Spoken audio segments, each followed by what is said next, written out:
This is called Yo no soy una albóndiga. The other night, I was grabbing some ice cream at Baskin-Robbins, and as the cashier handed me my change, he said, "Here you go, my lady."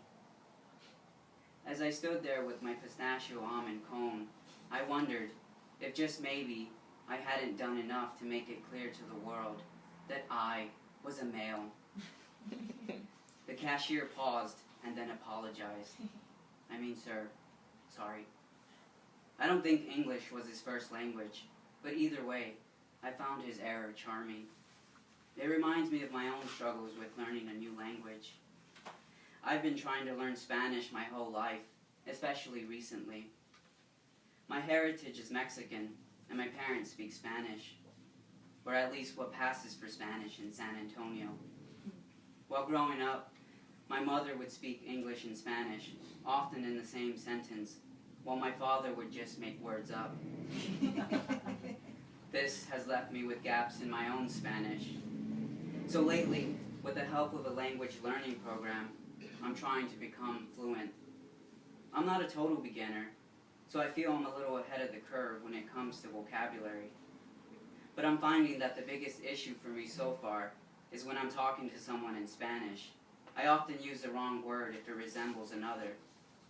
Like with this woman who approached me and asked, es usted un abogado? Are you a lawyer? And without thinking it through, I responded, "No, yo no soy una albóndiga." No, I am not a meatball. The woman cocked her head and looked at me in complete wonder. It's the same look a dog gives when you're speaking complete nonsense. And on the occasions that I actually use the right words, there's usually an issue with my pronunciation.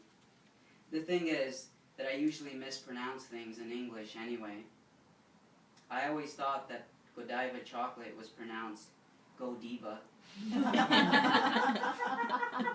which makes it sound like I'm cheering on Madonna or Cher in a 5K race. I guess the only thing that I have going for me is that my accent is authentic. My current job requires me to be in court, and one of the things that I struggle with constantly is the pronunciation of my last name. My last name doesn't have a formal Spanish accent, but when said properly, it has a Mexican spice, as opposed to the flat American pronunciation.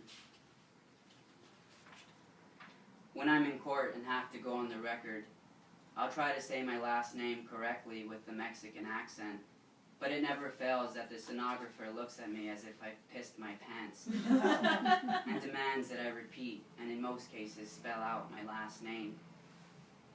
When I think about the American versus Mexican accent issue, for me it comes down to formalities. I respect formalities, and when I think about the accent issue, it all comes down to respecting my host. I live in America, which begs the question, who is the host of America? I think people on either side of the political sphere would argue about this until their faces turn blue. For me, though, it's not a big deal.